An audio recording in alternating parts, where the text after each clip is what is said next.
Yo, yo, yo, TKO. Episode motherfucking I don't even know. But it's Scott Walker here to talk to you guys again. It's July 13th of the year 2025. A great day. It's raining right now. I'm looking outside the window and just watching water particles fall to the earth to nourish the soil. And it's amazing. You know, it's the circle of life. It's the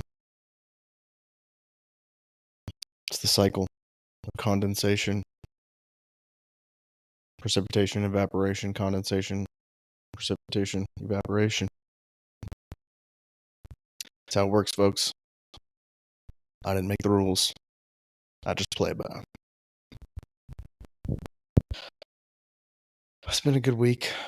You know, today was the usual Sunday shit. You know, I went out and ran 4 miles in the blistering heat of the sun. Fucking like a Kenyan marathon runner, embracing the heat and the elements. It was hot as shit.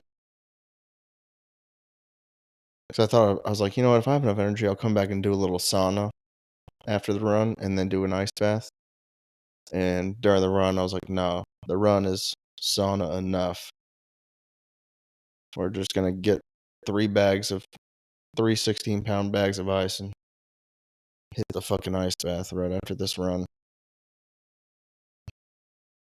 But it was cool. And then after the ice bath, I did a little bit over an hour later, I did a little Epsom salt bath. So I'm geared up and I'm ready to hit some weights tomorrow. Not quite sure what I'm going to do weights wise. Last week, the only weightlifting session I did was unilateral sports specific stuff.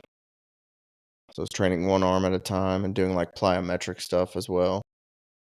Stuff that transfers really well into like boxing and kickboxing. But I think I don't know. I'll figure out what I'm going to do tomorrow. It's either going to be like a unilateral plyometric day, or it's going to be Jack Diesel strength training. Compound movements, bench, trap bar, deadlift. Oh yeah, brother. Swing a kettlebell around. But yeah, after I got done with July 4th, I just because I took off like 3 days basically for that weekend vacation, lake house vacation. So this week was just like really a lot about movement, like a lot of shadow boxing. That was like really the main workout. I shadow boxed like 3 times probably, and only ran like 2 miles. And yoga and mobility was pretty big. We did 2 just straight up yoga, stretching and mobility workouts. And that felt great, man. I always hate that's like the workout I like the least because it's just uncomfortable stretching, and it's not badass. It's not like lifting weights or hitting a heavy bag or running. There's nothing like it's maintenance work necessarily. Pretty much. It's just hard for me to like get really into it, but I think I'm turning a corner on it because Wednesday was a pretty dope day. What did I do? I came home. Yeah, I came home. I did like a 10-minute yoga mobility workout. Felt great, felt loose, and then I went in the backyard and shadow boxed for like 20 minutes in the grass.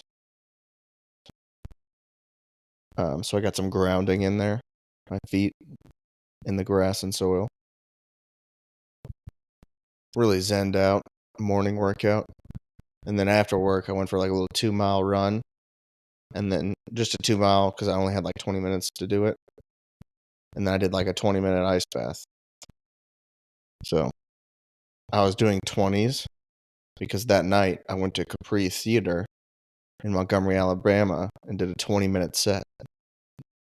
So like that day I'd been training myself time-wise. Like I went and shadowboxed 20 minutes, ran for 20 minutes, ice bath for 20 minutes, and went to Montgomery and did stand-up for 20 minutes.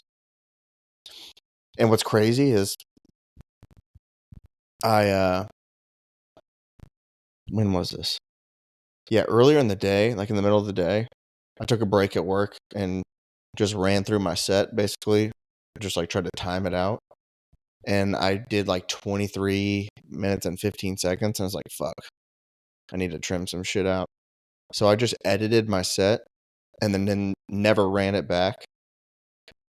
And I came to the show just like, yeah, I'm pretty sure this will be around 20 minutes.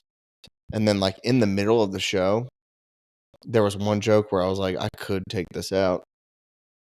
I think it was the weakest link of the set, and I just skipped it. I was just like, yeah, you know what? I don't need to say this joke. And I just went into the next one because it still flowed pretty well. And I just made an adjustment at the line. And when I got done, like one of my buddies DM'd me. I was like, dude, that's crazy. You did 20 minutes almost to the second. Like, that's pretty impressive. I was like, damn, I sniped that. And the 20 minutes was great. I'm really excited to get that footage back. I hope the video and the audio quality is good, because like I crushed. Like it was a great set. If you were there in person, you would be like, damn, this motherfucker just murdered. But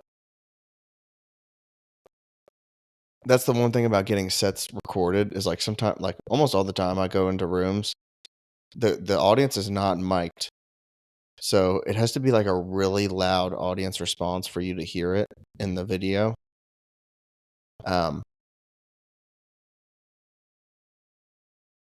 Because like I've gotten tape back and be like, dude, I murdered that set. That was great.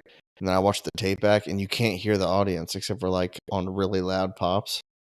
I was like, oh my God, it sounds like I'm bombing. I was like, I was there. I know I didn't bomb. But that'd be hilarious if the Cabri footage comes back and it's just like you can't hear the audience at all. It's just me crushing to silence. No, the set went really well. And I was trying to pivot. I was trying to figure out if I had like 2 jokes that I had in the set and 2 jokes that I thought were more crowd friendly. Not crazy about either of the 2. And I was going back and forth that day, especially on the run. That's kind of what I thought about the entire run, because I ran in silence, no music, no podcast, no nothing. And I was just thinking about my set, and I was like, you know what? I could do these ones that are like, it's about like the first set that was in there was kind of like a newer material. It was about like Bud Light, the Bud Light controversy, and going woke and going broke. And I don't really like talking about political stuff, period. So I was like, you know what? I'm not really like crazy about this being in the set. Because it's a very like non-political take on it. It's just like I like Bud Light was the only big thing. I was like, I don't even want to bring up any like political, social controversy at all, to be honest. It's like not my style. And I was like, I do have these more crowd friendly jokes about like CPR and fasting. And I was like, that's more crowd friendly. And when it came down to it, I was like, you know what? Like Dave Chappelle said, you have to know where the line is and know when it's worth crossing it. And not like I was crossing any lines with it. It's just like, why bring up like I'm not a political comedian, period. So I felt like I just didn't need to bring it up. And I was like, let's do the more crowd friendly stuff. You know what? This whole 20-minute set is supposed to be like my best material, and like it's the best written material that like I feel like all the jokes are the best written jokes that I have. And I do cross the line in it several times. but only on stuff that I feel like it's worth it. Like the joke is worth it to me. So I was really like, I showed up to the theater just like really confident. And I was like, you know what? This is good. I'm good with this. And I wasn't really nervous. I said a prayer earlier in the day. And that's kind of something I wanted to talk about too. Is our last episode was about fear and dealing with fear. Um, and like the nerves and anxiety I experienced the week before at the before the loft shows in Columbus, which I feel like immensely prepared me immensely for this Capri show, because I did two 30-minute sets in Columbus the week before to two different crowds, and then I showed up the next week and did a 20-minute set. And bro, I was just like not as nervous as I anticipated I would be. Like I was confident. Like not like I'm gonna go out here and crush. I was just like, no, I'm just gonna go out here and I know the material. I'm gonna do the material. I'm just gonna control what I can control. I'm not nervous about how it's gonna go. Like, I mean, I could murder. I could, maybe the crowd doesn't like me, but it's like I don't know. I can only control what I can control to a certain extent, and I just felt so much more free. Um, and I think something about faith and just focusing on what you can do, and rather than worry about the things that you can't control, have faith. Have faith in yourself and have faith in a higher power. Which I don't talk too much about like religion on here because I don't want to like, you know, for the TKO listeners that aren't religious, I have no judgments towards you, and I'm not the one to kind of force my religious beliefs on anyone. I really would recommend you look into Christianity, give it a shot. I think there are incredibly valuable lessons in Christianity, whether you want to believe in it or not. The values, some of the values, the morals, and the teachings of it are amazing. And I would just recommend checking it out. You can pick and choose if you are, I just feel like if you heard some of the stuff that I've heard, you would get on board with it. Jesus was a pretty awesome dude. And I'm a believer. I'm a Christian. I have the verse Revelation 22:13 and a cross tattooed on my left shoulder. And that verse is, I am the Alpha and the Omega, the beginning and the end, the first and the last. And, I just have faith in God. And I have faith in my abilities. And I'm just going to control what I can control. And that's just how I look at things now. That takes a lot of the worrying off of my plate. It's like, why am I going to worry about my plane flight this week? I'm not flying the plane. Why am I going to worry about my showcase set at the Creek in the Cave when I know all the material and I've delivered it well? Like, I delivered all these jokes last week and they did well at the Capri. So why am I going to worry about how my set goes? I can't control the crowd. I can't control how many people are there. I'm doing a set in Texas, out of town. I might have some family show up, maybe not. I have like a cousin and her family that lives in Austin, Texas. So maybe they'll show up. But it's like, by all accounts, I should do well. But if not, fuck it. Wrong crowd, wrong night. There's not much I can do about it. I'm doing my best material and I'm going to deliver it the best I can. And last week, it went really well for me. So, take some of the stress off your plate, dog. Don't stress out about things you can control. That doesn't mean you can't work. Don't get me wrong. The only reason I'm confident is because your boy's on his fucking grind, dog. That's one thing about me is I'm not I'm not like an I don't have like the good executive qualities to be a leader, but the way in which I operate, I think hopefully inspires people around me because I work hard, I grind. Like even going back to high school when I was on the football team, I'm not a very vocal leader. I do my job, but also I'm putting in work around the clock. Like I was the number one guy in the weight room all year long.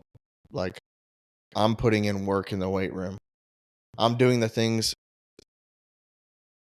I'm doing the things in the off season to make the season good, you know? Like I'm grinding.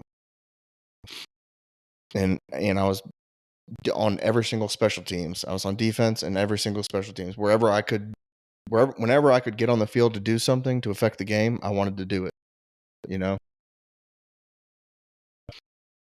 That's one thing is you can't you have to put in the work to be confident and have faith in yourself and what you need to do. It's like I've been doing multiple sets a week, at least 3 sets a week, hours and hours of stand-up comedy a month. Um, so it's like when it comes time for these big shows, it's like, dude, you've already put in the work. So like this is the whole point of this is to have fun. So like that's one thing I kept on telling the other people on the show. I was like, hey, all that's left is like we sold all the tickets. Everything's already set up. The only thing left now is for us to have fun and tell jokes. Like this is the part like this part is the fun part. This is where we party. We were like drinking high noons and my buddy shotgunned one like right before I went up on stage. I wish every show could feel like that. That was such a fucking fun night. I was just I was just in the moment too. I was just not stressing about things I couldn't control and I was just like I mean minutes like literally a minute or two before I went on stage. I was talking to my buddy JD who was also on the show and I was just telling him that like I just randomly started playing Call of Duty again. I was like, yeah, I've been playing like Resurgence and Battle Royale casual, which is kind of weird because like bots are in those too. I was like, golly, I hope I don't get killed by a bot. It's like casually hanging out with the friends, not even like within like a minute later, I was on stage telling jokes. That's how it should be. You shouldn't be sitting in the back of the room nervous, looking over your notes. If you put in the work, you know what you're gonna do. Don't worry about it. Have faith in yourself and have faith in God. Control what you can control. That's all that matters. That's the best advice I could give anyone in stand-up comedy. Control what you can control. Because it's not a scapegoat. It's not like, oh man, I did bad tonight, but control what you can control. It's like, well, no, let's look at your performance. Was the material good? Some of it wasn't. Okay, that's a problem. How did you deliver all of it? You kind of fucked up here and there. That's a problem. Okay, so like if you're not controlling the things you can control, like you need to look at yourself under a microscope and be like, did I fuck up here or there? Or is this material even funny? Should I have done that joke that night? Maybe not. You know? Got to be honest with yourself. So, put in the work, analyze and evaluate what you're doing. But when it comes to external things, leave it up to God. You can't control it. You can't will a crowd into liking you if they just don't. Like I mean, you could do your best material, You could nail every single line. So I actually enjoy that when I'm in a bad room and I'm actually kind of crushing, but it's like it's dead. There's like only a few people there maybe, and they're like the few people there really aren't into my style of comedy. But like to deliver in that kind of sense, I heard some comedian say that too. I think Paul Mooney said that to Joe Rogan one time, where he was like, he appreciated that Rogan came in to like a dead room with like almost nobody in it, but he delivered it like it was a packed, sold out room. Like he performed like he was entertaining a packed, sold out room. And Paul Mooney was like, really respected that about him. He's like, you're gonna be good at this. Which I'm not even a fan of Joe Rogan, but the Joe Rogan stand up. But the moral of that story is absolutely correct. It's like on that night, he couldn't control how many people were in the crowd or how into it they were, but he delivered it. He delivered his material like he was entertaining a fucking sold out room. And that's, if you show up and you give it your all like that, I mean, I respect it, and you have to respect yourself. You're like, man, I showed up and I ripped what I had. They might have not fucked with it, but I fucking did my thing. No. But that's how I felt going into the Capri night. But I could tell in the first joke, in the first tag and the first joke got a big pop, and I was like, all right, this is gonna be one of those nights. I think I'm gonna crush tonight. And they were a great crowd. It was awesome. So looking forward to getting that footage back. Another thing about stressing is if you're on a lot of caffeine, some of this stuff is like, because I've been trying to work on caffeine reduction. A couple of days a week, I'll like really cut down my caffeine. If I'm trying to do it on the weekends too, where I cut my caffeine by like 50% at least. I was like, you don't need to be jacked up on the weekend, dude. You can work out on 50% caffeine and, you know, get a better night's sleep, not be as jacked up. I think it like kind of reduces your overall cortisol and anxiety as well too. But what do I know? Last night I was watching the UFC, dude. I had like $300 on Stephen Wonderboy Thompson to win. Because I saw the odds and he was like a plus 350 underdog. And it was like Gabriel Bonfim's first legitimate, like, ranked opponent. And I was like, I don't know. I mean, Wonderboy is old. He's 42 years old. He's the oldest guy on the roster. But I was like, plus 350 seems weird. So I just yeeted what I had in my betting account bounce on Wonderboy to win. And it was Bonfim won the first round. Wonderboy won the second round. He got a head kick. He wobbled Bonfim with a head kick and almost got him out of there at the end of the second round. And then the third round, Bonfim literally just clinched and held Stephen Thompson for, I mean, at least 3 minutes. Like there was almost nothing going on in round 3. Bonfim did nothing. But Wonderboy got some strikes off, and most people, almost everybody online thinks Stephen Wonderboy Thompson won. And they came out and they gave it a split decision victory to Gabriel Bonfim. And I was like, motherfucker, dude. I was about to win like $1,000. I was going to turn 300 into 1,300. And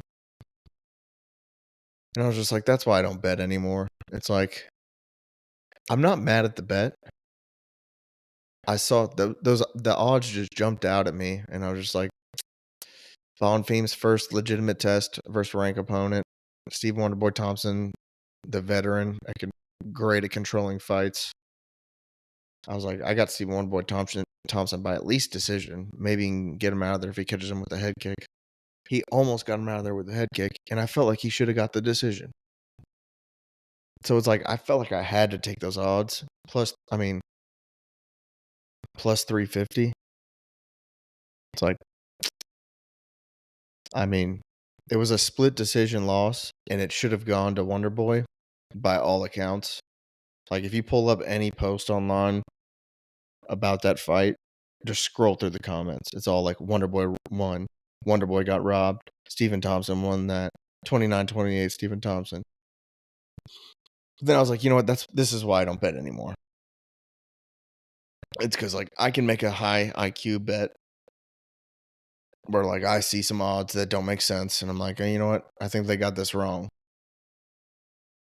And then it goes to the judge's scorecard, and the judges fuck it up. So it's like I don't have any faith. I have no faith in MMA judging or boxing judging. I've seen countless robberies, and the boxing and the MMA organizations, they can't do anything about, like, the people that judge are judges for the state athletic commission. So people are like, "Oh man, Dana White should fire these judges." It's like they're not UFC employees; they're government employees that are like the sanctioning body of the sport in that state. So they're appointed by the state. So Dana can't fire them; they're not his employees. They're government employees. But they fuck shit up all the fucking time. It is a hard job, but the hardest job is the ref, because they have to know where the line, they have to protect the fighters, and they have to know when where the line is to call something if somebody looks hurt, which is very difficult. And judging can be kind of hard, but like I don't know. I've seen fights where both judges say one guy won all 3 rounds, and then one judge, like 2 judges say the guy in the blue corner won every single round, and then one judge says the guy in the red corner won every single round. And you're like, what the fuck? What was that guy watching? Like, that was a clear domination. That shouldn't have been a split decision. But, you know, it just fucking is what it is. I shouldn't be betting anyway. I should be saving my bread. It is what it is. The fight was really exciting to watch because it was a close fight, and Wonder Boy should have got it. But, you know, lesson learned yet again. The judging has fucked me out of money. Again. I'm not even that mad at it. I just need to stop betting. But the Derek Lewis got a good finish in like 35 seconds. Some people thought that was an early stoppage. Kind of looked like it was, but I don't know. He was he was crawling his way up. Teixeira was crawling his way up the fence after Derek Lewis was kind of pounding him on the ground. And the way he kind of climbed up the fence, like grabbing, he grabbed the fence like 3 times to pull his way up. I'm not mad at the stoppage. It is what it is. He got caught. But yep. And that was pretty much it. I'm going to Austin this week on Wednesday to do the Creek and the Cave. Flying out Wednesday around lunchtime, then flying back Thursday around lunchtime. I'll be in Austin for 24 hours, pretty much. I want to go check out this place. It's like half a mile away from my hotel or the Creek and the Cave. I can't remember. But it's called Contrast, where I can pay for like an hour. I can get a private room for an hour that has like a sauna and a cold plunge. But the sauna is a fucking infrared sauna in the private rooms. But they have a communal one that you can pay. It's like half the price if you want to pay for like an hour to that. But it's a big ass 8-person traditional sauna, and then like 2 cold plunges. One's at like 50 degrees, one's at 40 degrees. I don't know. If the private rooms had tradition like a 1-person traditional sauna, I would 100% be in the private room. But I don't know if I want to get a private room for an infrared sauna. I don't know. I don't think it's gonna be like I might be the only guy there anyway.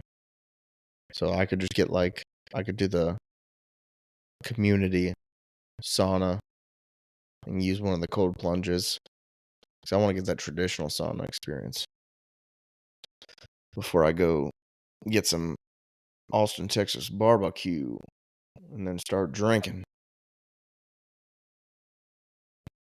I'm only gonna have a couple drinks before my set. I had 2 high noons before my set last week at Capri. Perfect. I was in the fucking pocket, loose, playful. Man, I can't wait for that tape to come out.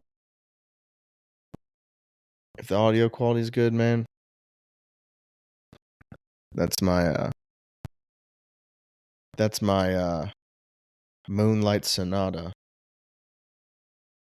That's my trying to think of a great work of art. It's the best set, best long form set I've done in my career. It'll be my first taped 20-minute set too. And it was awesome. My dad, my brother Greg were there. Couldn't ask for a better time. Great memories, great laughs, great times, great people, and great friends. All around great. And hey, how about this? You guys, listeners, how about you go have yourself a great week? Have a great old time. That's been the episode, and I'll see you next week. Love you.